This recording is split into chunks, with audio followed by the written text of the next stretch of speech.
Hello everyone, my self Nisar Ansari.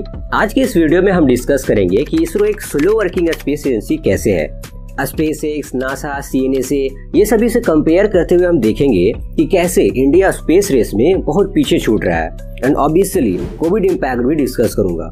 साथ में मैं इसरो के पॉइंट ऑफ व्यू से भी डिस्कस करूंगा कि इसरो के साथ प्रॉब्लम क्या है और अब ये प्रॉब्लम दूर कैसे हो सकता है। सो एज ऑलवेज बहुत ही इंटरेस्टिंग वीडियो होने वाला है। अगर आपको ये पसंद आए तो प्लीज इसे दूसरों तक भी शेयर करना। So let's start. कंपैरिजन के लिए मैं इसरो, स्पेसएक्स, सीएनएसए के लास्ट 3 ईयर का डेटा दिखाना चाहता हूँ।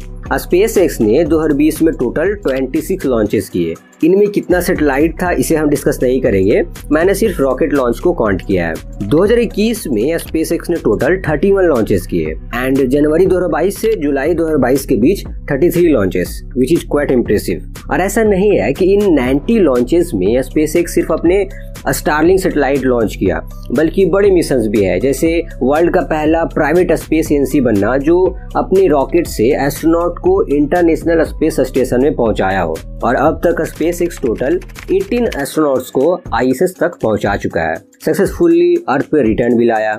रेगुलरली अपने रॉकेट से आईएसएस तक सामान वगैरह भी पहुंचा रहा है। सो अब समझ गए होंगे कि स्पेसएक्स ने कोविड में भी सारा कुछ कितने अच्छे से हैंडल किया। अब हम जरा चाइना के स्पेस एजेंसी सीएनएसए के परफॉर्मेंस पे नजर डालते हैं। 2020 में सीएनएसए ने 39 लॉन्चेस किए और 2021 में 55 लॉन्च करके तो हिस्ट्री बना दिया। 2022 के लिए इन लोगों का प्लान है 50 लॉन्चेस, जो मोस्ट प्रोबेबली हो ही जाएगा। चाइना के इन लॉन्चेस में कई बड़े मिशंस भी थे, जैसे चैंगे 5 जो मून पे लैंड किया और लूनर सैंपल कलेक्ट करके वापस अर्थ तक लाया। देन इसी बीच ये लोग एक मार्स मिशन भी किए, जिसमें एक लैंडर, एक रोवर और एक ऑर्बिटर था। बट चाइना तो रुकने वालों में से है नहीं। इसी ड्यूरेशन 2020 से 2022 के बीच अपना खुद का स्पेस स्टेशन मोस्टली तैयार कर लिया। 2021 में 6 एस्ट्रोनॉट को और जून 2022 में 3 एस्ट्रोनॉट को इसी स्पेस स्टेशन में पहुंचाया भी है। बाकी स्पेस एजेंसी को इतनी सारी मिशंस करते देखने के बाद जब आप इसरो का ये परफॉर्मेंस देखेंगे तो आपको डिसअपॉइंट करेगी। 2020 में सिर्फ 2 लॉन्च, 2021 में भी 2 लॉन्च, जिसमें से एक फेलियर था। जनवरी 2022 से अगस्त 2022 में सिर्फ 3 लॉन्चेस। अब आप यहाँ पे कहोगे कि भाई इसरो के पास उतना मिशन है ही नहीं तो लॉन्च भी कम हुआ। तो देखो यहाँ पे आप 100% सही नहीं हो, क्योंकि पहली बात तो इसरो के पास बहुत सारे मिशन हैं जो पेंडिंग है।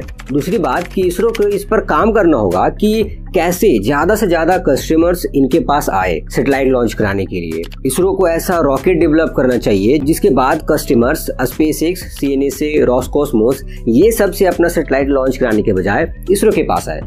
जहां अदर स्पेस एजेंसी कई बड़े बड़े मिशंस कर रहे हैं वो भी वक्त पे, वहीं इसरो अपने मिशंस को हर साल डिले करता जा रहा है। एग्जांपल से समझते हैं। पहला चंद्रयान 3। जब 2019 में चंद्रयान 2 का रोवर मून पे क्रैश हो गया था, तब इसरो ने कहा कि 2020-21 के बीच हम चंद्रयान 3 लॉन्च करेंगे, जिसमें ऑर्बिटर नहीं होगा, सिर्फ एक लैंडर और एक रोवर होगा। यहाँ तो 2022 भी खत्म होने को है और अब तक मिशन लॉन्च भी नहीं हुआ।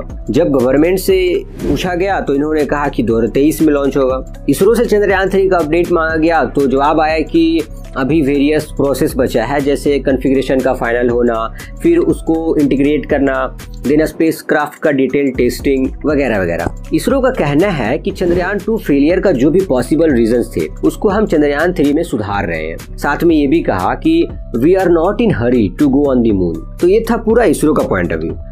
बट इसमें कई लोग ये भी आर्ग्यू करते हैं कि चाइना अपने चैंगे 5 lunar sample return mission time पे किया, मार्स मिशन टाइम पे किया, तो क्या ये जल्दी में थे या क्या टाइम पे मिशन करने से फेल हो जाता है?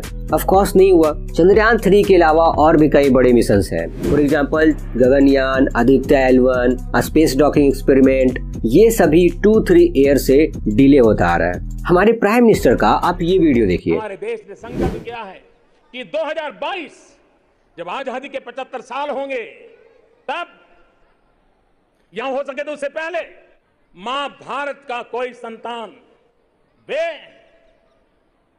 अंतरिक्ष में जाएंगे। 2018 में अनाउंस किया गया कि 2022 तक गगनयान मिशन हो जाएगा। बट अभी जिस तरह से अपडेट आ रहे हैं उससे लगता है कि 2024 से पहले तो पॉसिबल नहीं है, क्योंकि अभी क्रू कैप्सूल का वेरियस टेस्ट होना बाकी है, फिर 2 अनक्रूड मिशन होगा, तब जाके गगनयान मिशन फाइनली होगा।